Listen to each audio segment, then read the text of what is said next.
Okay, well, welcome everybody. I'm Dr. Frances Bottenberg, and I'm the assessment coordinator in the Office of Assessment, Accreditation, and Academic Program Planning. I'm also one of the leads on this project to revise the MAC rubrics that are very important to our course design and our assignments sharing and our assessment processes for our new Gen Ed program. I want to quickly ask my two co-hosts to say hello as well. So Jody. Hello. I know many of you. I work with Frances in the Office of Assessment, Accreditation, and Academic Program Planning, and was a big part of the revision of the general education program to MAC. And I'm excited to continue to work on this with everyone. Great. And Jessica? Yes, hello, Jessica McCall. I'm in the Communication Studies Department, and I am the General Education Council Chair this year. And just like Frances and Jody have mentioned, this is a really important and meaningful project, and I'm really thankful for all of you as we embark on the opportunity to reflect, to align, and to revise some of these rubrics because we're moving forward with the MAC, and I just really do appreciate all of your passion and your willingness to dedicate your time. So I know it's rare these days, so thank you so much. Great, let's get started. I'm going to stick with wearing this mask, and if anyone else wants to join me in celebrating Halloween with some virtual masks, feel free. So welcome to our slightly spooky project orientation for this hour. What we're going to be doing this horror hour, or just hour, whichever you prefer, is three things. First of all, just a welcome and a general overview to everyone who is collaborating on this project, and look at how wonderful this Zoom room is, right? We have over 40 collaborators for this project, faculty who are willing to step in and help out. So that's going to be the first task, is a general overview. Then we're going to focus in on what specifically we're asking you to be involved in. We've tried very hard to break down what it is that you can work on together over the next few months, because having some scaffolding certainly when everyone's busy is not a bad thing. And then finally, we'll end with some breakout groups just to help you make a connection with your group members. And we have actually a short survey we'd like to ask you to fill out during that time. So Jessica, hand the mic to you. I should unmute, that might help. Obviously, we started this project many years ago. Some of you worked on this project in, say, 2018, 2019. And then if you're like me, 2020 hit, and some of all that great knowledge that we had and all those plans started to become a little bit fuzzy. So this is a good time for us to really go back and start thinking about all of that great work that we did before. I do think that the committees that did the work early on, 2018, 2019, in coming up with the SLOs and starting to create the rubrics, they did a great job for what they had to work with right at the time. So we didn't have a whole lot of alignment at that point. We were just getting going. We knew the competencies that we wanted to have in our program, and yet we didn't have an opportunity to really sit down and figure out what is that going to look like in the bigger picture. So we're all sort of operating in our smaller groups. So a few big picture goals that we have for this project, and we'll talk a little bit more about those as we continue on today. One is to align the rubrics. So we're really hoping to improve the cross rubric alignment and consistency. As you can imagine, as we all worked in our silos, we created some great stuff. They just don't look the same across the board. And one of the goals is we want to make sure that it does sort of look the same across the board. This is going to support the curriculum delivery. So once we have these defined and they are sort of consistent across the board, that's going to be really helpful when we go to the faculty members and say, here's what we want to have in each of our MAC courses. And then obviously this is going to be bigger picture, yielding better program assessment. If we know what we need to hit up front, that's going to be easier to identify the work products and then assess that on the back end. And then also help us to identify pedagogical initiatives that we need to both support the faculty as they continue to teach the MAC courses, as well as just the bigger picture initiatives that we might need to help continue to align and enhance our MAC program.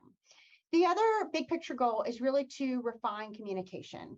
So we need to figure out sort of how can we have a cross-platform language that we can use to support the MAC. Many of us have been here for years, and we've been used to talking about GEC and GEC plus CAR, and we had some common language for that. And now we really need to figure out what is that going to look like in our current MAC program. How are we going to communicate this to faculty? How are we going to, if a new faculty member walks in the door, what are we going to tell them that MAC really is? What are we going to say? This is our program, and this is what we would like for you to accomplish in the classes with your students. How are we going to communicate that to advisors? And then in turn, how will advisors communicate that to students? And then lastly, but very important, how do we communicate our MAC goals and the MAC program as a whole to our students? I will say that we do currently have a student group from the business department, one of Sarah McSween's groups, working to help us collect some data about perceptions from faculty, from advisors, and from students about MAC. And they're really working hard to create a solid website for us. So your input plus their input is going to be really helpful as we start to really align all of our, not only the rubrics, but our language across the entire program. So I think that's kind of all we need for now. And then we're going to jump into some specifics on how this is all going to work out. So thank you. Thanks, Jessica. So I'll make a quick comment about the timeline. So we're going to have this orientation meeting today and then pretty much launch right into the work. So we're hoping that all the working groups will be meeting periodically November through February, or sorry, through end of January, ideally. And Jody, Jessica, and I will be here as your resource people to offer periodic check-ins with you, see where you are, and at any time you can reach out to us as well to attend meetings. And the ideal is that by February 1st, we have revised rubrics in hand that can go to the Gen Ed Council, who ultimately will be the voting body on these revisions. So this is the body we're delivering this work to. They approve it, or they may ask for further changes. Again, ideally, by mid-April, we have the new rubrics, the revised rubrics approved. The reason why we're shooting for that quick timeline is that it gives us enough time to actually send out a communication through the Gen Ed Council to all faculty who will be teaching MAC courses in the fall. Before everyone leaves for summer, here are these new revised rubrics. And we actually hope to offer several pedagogy workshops in May as well that will feature those new rubrics. So it is a rather quick turnaround. And that's again why we're trying to structure everything so that it's kind of quite clear in terms of the steps to follow through on. So on that note as well, we would recommend, strongly urge working groups to meet in early to mid-November. So that's just starting tomorrow. We have November. So we're hoping you can make your first meeting happen in that first part of November, and again in December, again in January. And again, we do want to stick to the 8 hours of time that we said, ultimately this project should take you this semester and into January, a couple extra hours perhaps, but we do want to, again, maintain respect for your time as well and try to make this work efficient. We're going to be using a collaborative box space for this, and I've invited all of you just minutes before this meeting as editors to join that folder. You can find some common resources there, as well as your specific rubric that your group will be working on. And we're going to request that you keep updates going through that box folder. So write some little summary notes when you meet. If you make edits to the rubric, you go ahead and upload it to Box, or go ahead and work in Box so that we can see the work as it happens. And again, we're going to request that groups do meet with Jody, Jessica, and or me for check-in meetings that are going to be brief. And groups will have the option to send a delegate, or the whole group can feel free to join those check-in meetings. So we want to maintain flexibility as well, so that we aren't always trying to schedule huge meetings. You can feel free to elect, as it were, a delegate to come and attend these check-in meetings with us.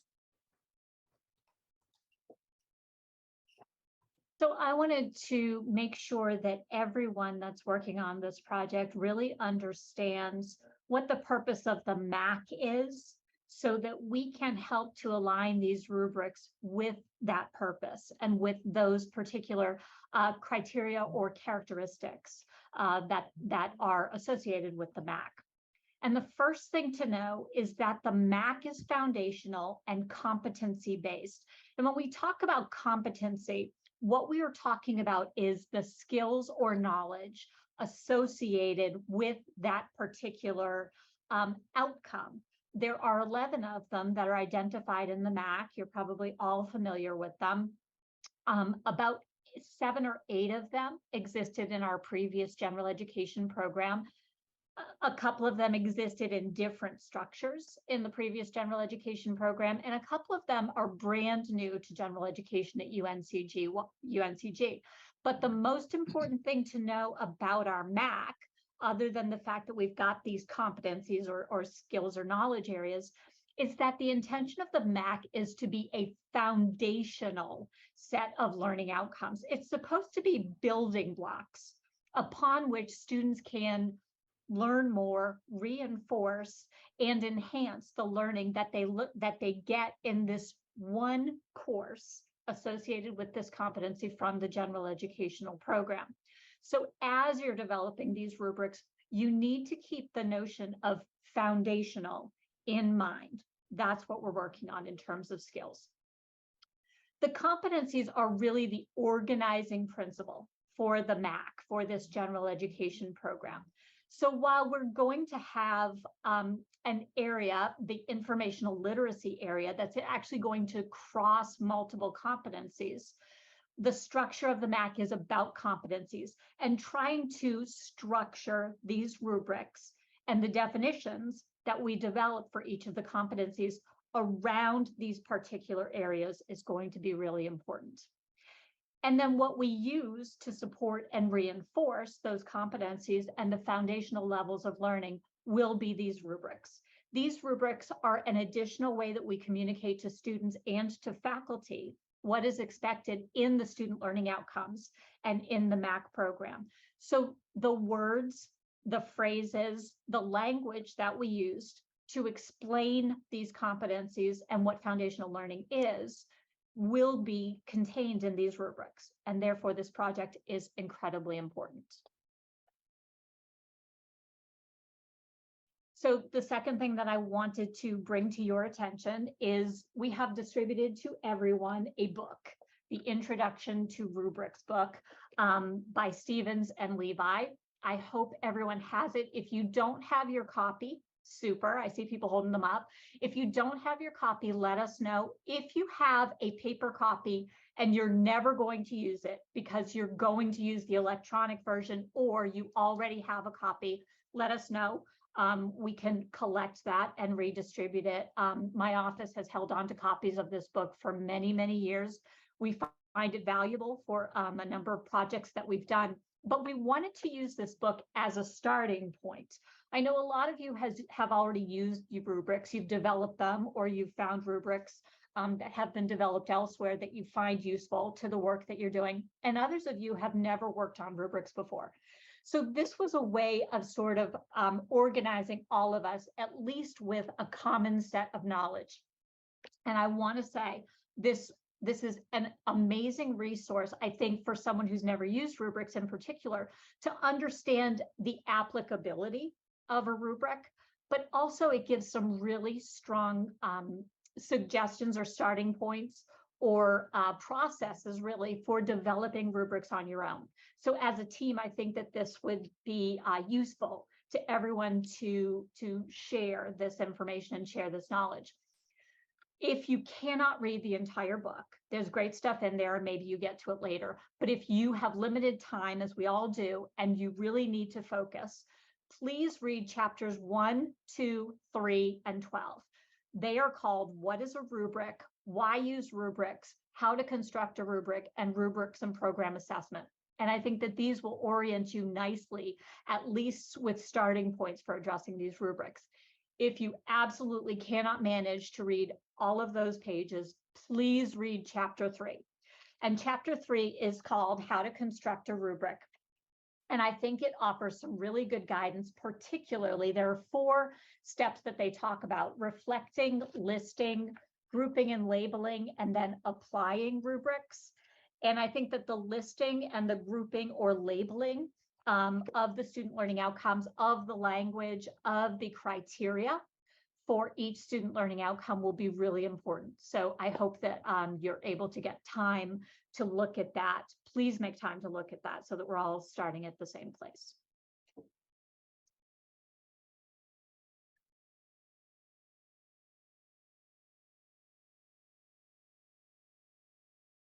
Jody, would you like to say some things about levels of learning? Sure. And that can launch us then into the second part of our Yes. hour, talking about tasks for the groups. For sure. On Friday at the General Education Council meeting, it was approved to use level 2 as our MAC foundational level of learning. What does that mean? The rubrics have been developed on a 4-level scale. And these rubrics model the American Association of Colleges and Universities, AAC&U, value rubrics that are set up in exactly this way. The levels, regardless of what labels we put on them, indicate that there are actually 4 different stages or 4 different developments of learning that we want to be able to discern among our students. A 1 would be that very beginning competence, where students are just starting to show some development in terms of the student learning outcomes associated with the competency. The level 2 is where we want students to be at the end of 1 foundational course in the MAC that is 2,250 minutes of instruction in a 15-week period. But remember that we also have 7 or 8 week part of term courses for these students too. So we're looking at 1 3-credit course for our MAC program. And the General Education Council determined that that level 2 is where students should be at the end of that period, that 3-credit 1 course period. So as you are developing the descriptors for what student learning should look like in the MAC, what we're asking you to describe is, in level 2, this 1 semester, this 1 course of MAC learning that students should accomplish. So what we're recommending is that you develop those descriptions for the level 2 for the MAC course, and then orient yourself to describe the other levels 1, 3, and 4 based on what that level 2 looks like. So I leave that with you. What we hope to see is some language, some descriptions, some equivalencies of levels of learning based on the level 2 that you all are going to develop in this project. Okay. And again, I cannot emphasize, the General Education Council has determined that's going to be our level. So that's going to be our guidepost for what MAC looks like, and then what enhanced learning looks like after that MAC course. Okay.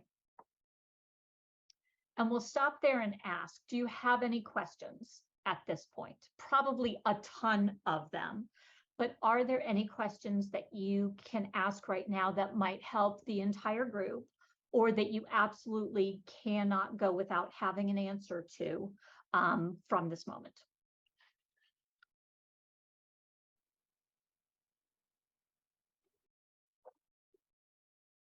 Go ahead, Jeremy. Just real quick, you mentioned there might be a digital book access.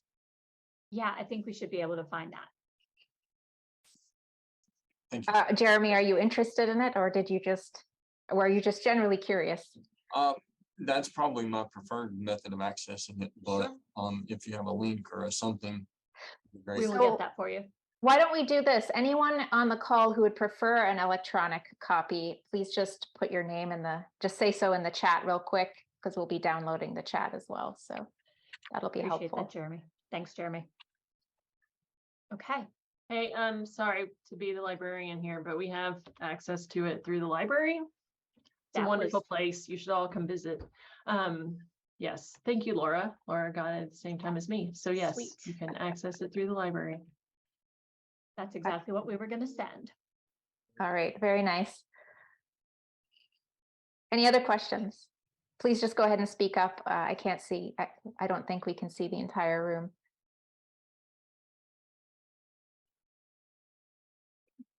Okay, well, you'll have another opportunity for questions in just a little bit.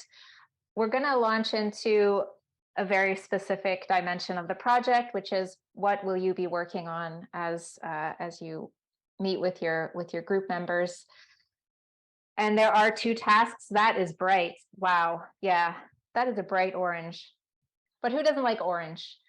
So we've decided to sort of scaffold this project in terms of 2 large tasks that align with what Jessica was talking about at the beginning of the hour in terms of the 2 big picture goals. So alignment and consistency across the rubrics, and also communication aims for MAC as a program to the campus community. So Jody is going to talk a little bit about task 1, which aligns with the alignment and consistency portion. Okay, so these 2 tasks come out of issues that were identified in the application of these rubrics the first time that we went through the assessment processes last year. And one of the primary issues that we identified is that the learning that was described for the levels did not always meet the level numerically or in terms of a descriptor. So Francis, would you mind advancing to the next one? What this looked like is that when we read through what a 1 looked like, what a 1 was described in some rubrics did not look like a 1 in all of the other rubrics. And likewise, a 3 didn't always look like a 3. So what we want you to think about is that this level should be appropriate for the student learning that should be happening at that point. So aligning the learning level described in the rubric with level 2 was what I just talked about. So level 2 should be what student learning looks like after 1 course, after 1 semester, after 1 experience in that MAC competency. So think about that as your level 2. The second thing that we noted is that the learning that's described in the rubric did not always align with the student learning outcome. That is that sometimes the descriptor took the student learning outcome beyond the words that were actually there. And the learning that was described was not in any way implied in the actual statement of learning. So what we want to make sure that we're doing in this revision process is to represent in the rubric language related to each student learning outcome only the learning that is identified in the student learning outcome. We don't want to infer anything from what we're reading beyond what is there in the statement. Okay, so using our professional judgment, develop rubric descriptions, rubric statements of learning that relate to the student learning outcome and don't push those boundaries. And then thirdly, we need to make sure that all of the learning that's described in the rubrics is actually measurable. There are many ways to describe students' demonstrations of learning, and we want to make sure that we're not using vague terms, that we're using concrete terms, true action terms that can be observed in student work. That work could be written work, that work could be visual work, that work could be a demonstration of work, but it has to be something that we can observe. It has to be measurable and described in terms that make sure that anyone reading that description could find it measurable. Okay.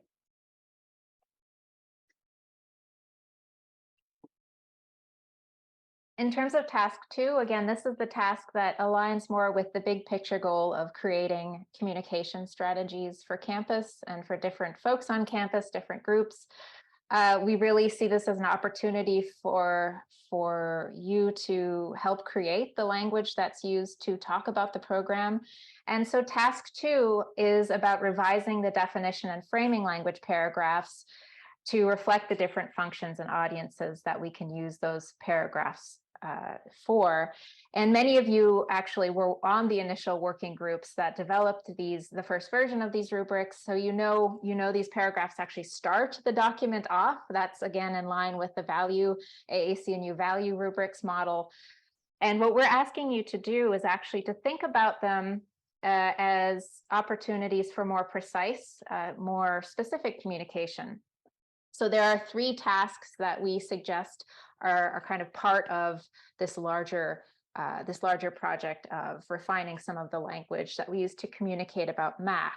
So these 3 subtasks are, first of all, to think about moving all course design and best practice and also gatekeeping text from the definition paragraph, if there is such language in the definition paragraph of your rubric, move it over to the framing language paragraph. In other words, we're thinking of the definition paragraph as the ideal space to create student-friendly descriptions of each competency. And so that's the second subtask, is to think about that definitions paragraph as a place where you can write 1 or 2 sentences, student-friendly, purpose revealing. That's not a real phrase, I made that up. But the idea being that, imagine that you are explaining that competency to a MAC student. How would you explain it in a way that will resonate with them? That's a very important contribution that this rubric revision project can make.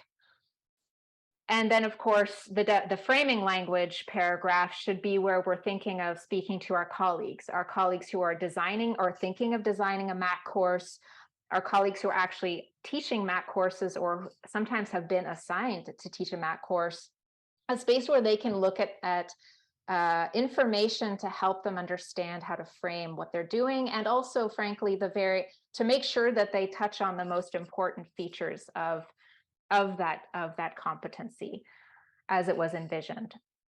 So the third subtask for this particular part of the project would be then to align the terms and the applications and the aims that are mentioned in the framing language paragraph and the definition paragraph with those that appear in the revised rubric. So this explains why we're thinking of this part of your work as part 2, because really you should jump right into working on the rubric itself. That is to say, working on the descriptors for learning across the levels, as Jody was just talking about.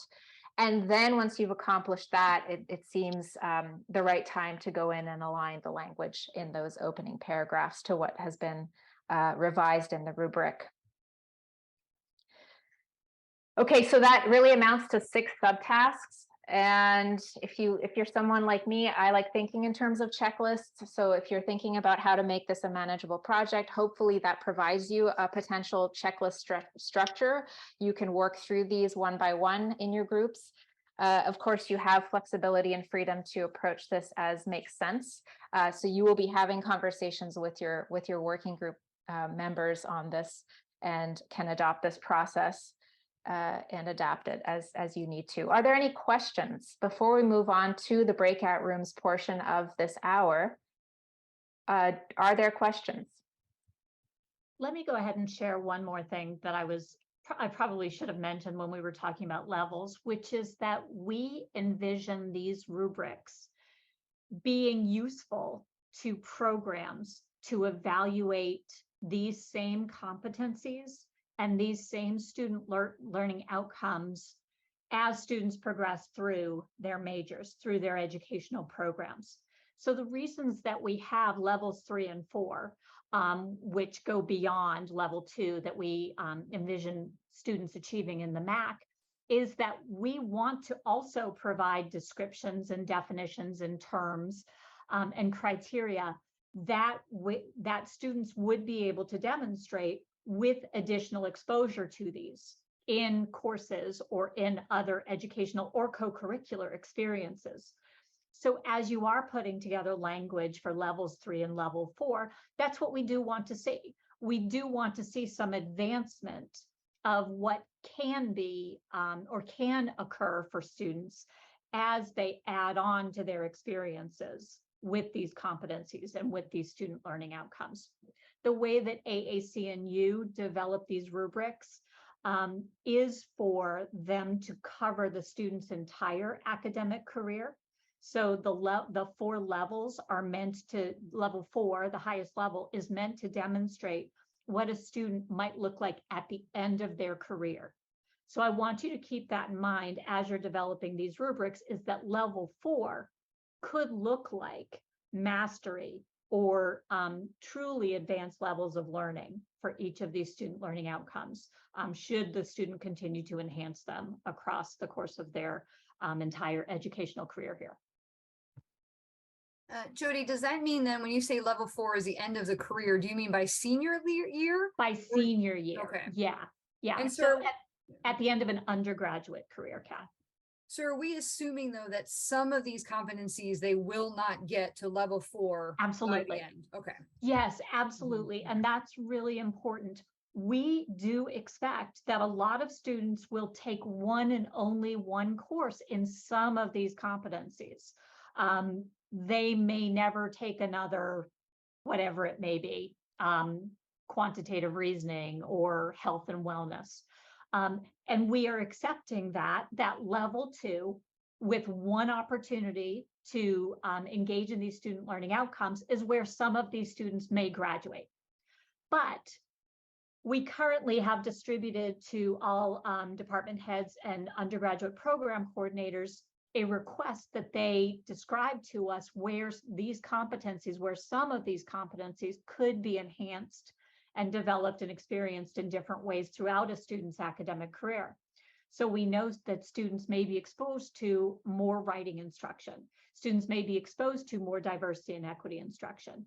And that's what we want to capture. That's where we want to help students make the connections between this one MAC experience and the rest of their undergraduate career. Jody, do you have a list of the different, I guess, the action verbs that you were talking about for each of the descriptors so we can kind of align with all the different other competencies?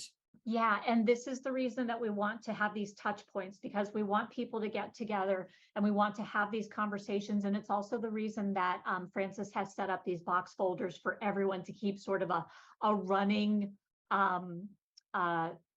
record of how they're making revisions, so that we can look at them and bring information to other competencies to say, this is what we're seeing, and this is where we're seeing alignment, and this is where we're seeing where maybe your group might be able to find some advantage in using other groups' languages.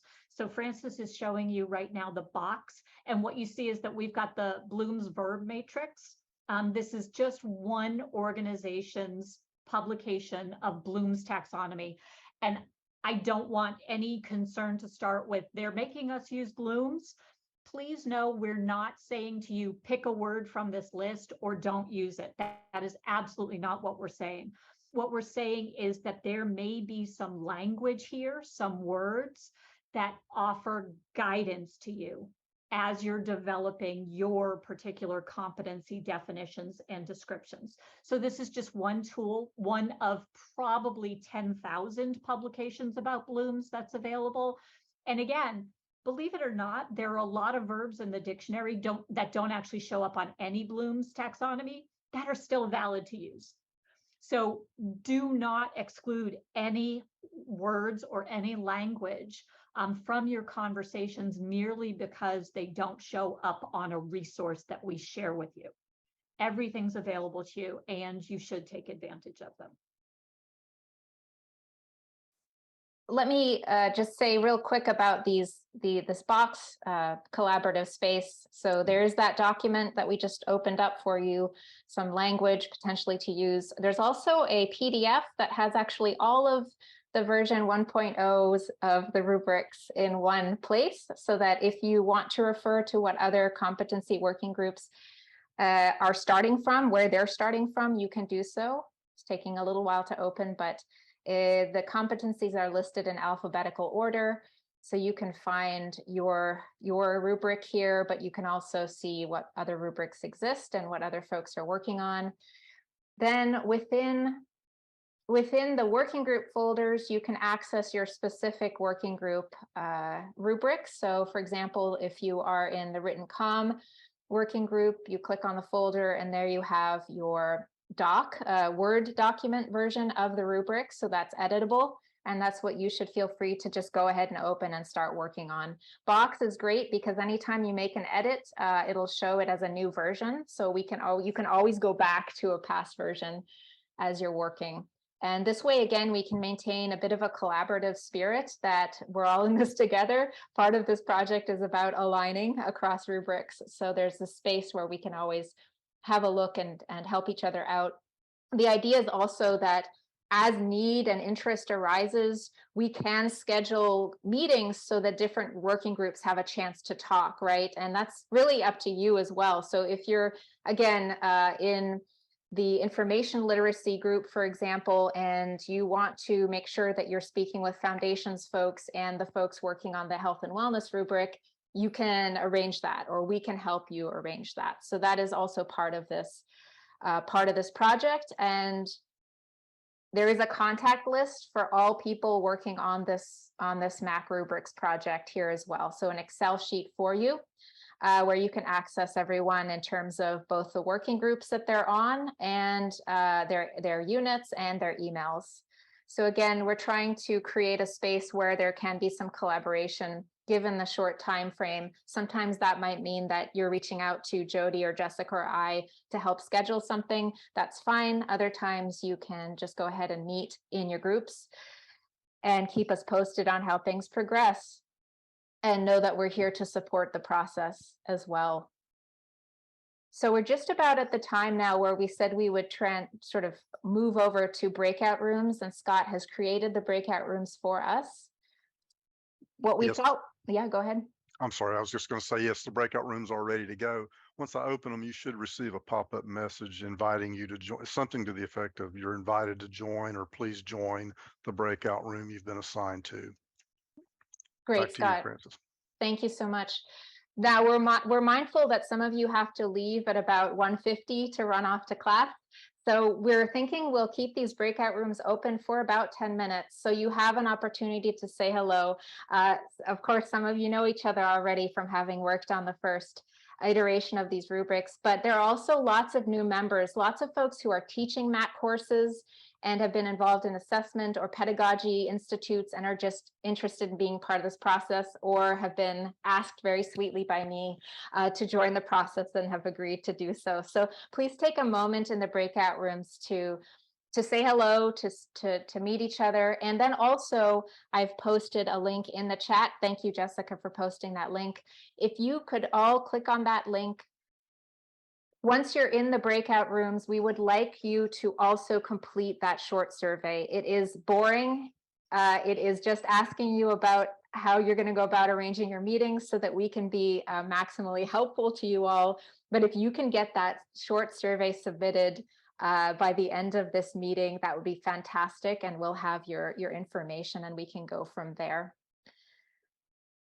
And I think with that, Scott, please go ahead and let everyone into their breakout rooms. And we'll see you all. So Francis and I don't plan on intentionally moving into each of your work groups. We're going to be available if you need us. So just send us a chat if you'd like us to jump into your breakout room for a minute. I think we have almost everyone back at this point. Great. Thank you so much, everyone. I know that this was just an initial discussion, but I jumped into a group to help represent someone who couldn't be here.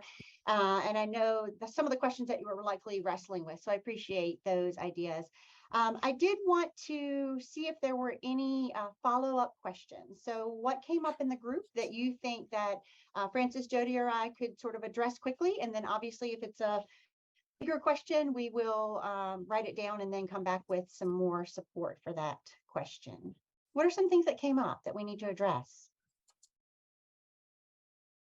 So one of the questions that I heard was, is our task to revise these rubrics, to change the language 1, 2, 3, 4, the defining, the framing, all of that? Is that our task to change these rubrics? And that's absolutely your task. So you've been given sort of a pilot version of this document, and you're being asked to help us turn this into the permanent version of these documents. And Jody, just to tack on to that, because I think a natural question that evolves from that I know we were wrestling with is, what about the SLOs? So in revising the rubrics, how do we approach the SLOs? Can you talk to us about that? Sure. And I had this question with the global that I was just meeting with. The SLOs were approved by the General Education Council. However, if in the process of revising the rubric language, you determine that you're recommending revisions to the student learning outcomes, now's the opportunity to bring that forth. The difference, however, is that while these rubrics will go to the Gen Ed Council for approval, but it's largely an informational approval, student learning outcomes would have to be approved. So those will have to go up for a vote. So if you identify in this process that an SLO needs to change, and therefore the rubric needs to align with that to make it work, we've got to get those SLOs in front of the Gen Ed Council sooner rather than later, so that we can make sure that the rubric is aligning with what we are accepting as the student learning outcomes for the competency going forward. So please, please, please, if you identify an SLO as an issue, give us a heads up, let us know, so we can start that task going ahead.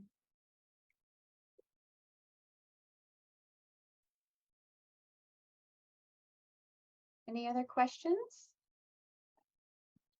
I have a question, Jessica. Yeah. Once the groups have finished like their first draft of rubric language, will these rubrics be shared with others? Like I'm thinking of our partners in ORS, faculty senate members of like the EDI committee and such, to make sure that the language we come up with is inclusive language when we're developing these quote unquote standards of competency. Mm-hmm. I think that's an excellent question, Jennifer. I don't know, Francis and Jody, that we had thought that entirely through. What are your thoughts there? Maybe we could have a representative to join from a couple of offices. Well, so I would say, let's not grow these committees, but let's take the opportunity to use our contacts in those other entities to get feedback. So you as committee members can reach out to any other campus resources that you need or want to get feedback throughout this process. So take that opportunity to share whatever materials, whatever artifacts that you need to get input on these along the way. Anything else coming up right now? It might also be worth noting that your rubric, task 1 for you is to read the rubric carefully. And it may be the case that you as a group decide there's not that much that needs doing. And that's also your prerogative. But we just ask that you do go through those tasks carefully and consider each one and see where you land. Yeah. I would also just put out there and invite you to connect with other groups if you feel that would be helpful. So if there's another competency that you would like to touch base with, you're certainly welcome to reach out to that working group and say, hey, we'd love to have a meeting of, these two competencies together just to align our thoughts. So if that seems to work better for you, please feel free to do that. And remember that this box folder will have all of the work that these committees are doing uploaded. So you should be able to take a look and see where any other committees are moving and what direction they're moving, so that you can get some input on what you might be thinking. And maybe they help you solve a problem. Something that you might be struggling might have been answered by another group. So you should take advantage of full access to this. One thing, though, I would caution, while I think that it's wise to reach out to other groups and get their feedback, these are drafts. So these are not things that we want to distribute widely and publish and share and that sort of thing widely. I think that we have to respect each other's works, be considerate of each other's work, and make sure that we understand these are all works in progress.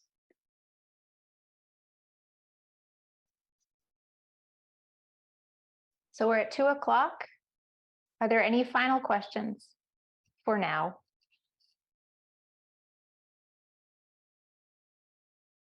Okay. Well, thank you all very much. And we appreciate you being involved in this, and we'll be in touch. Thanks, everyone.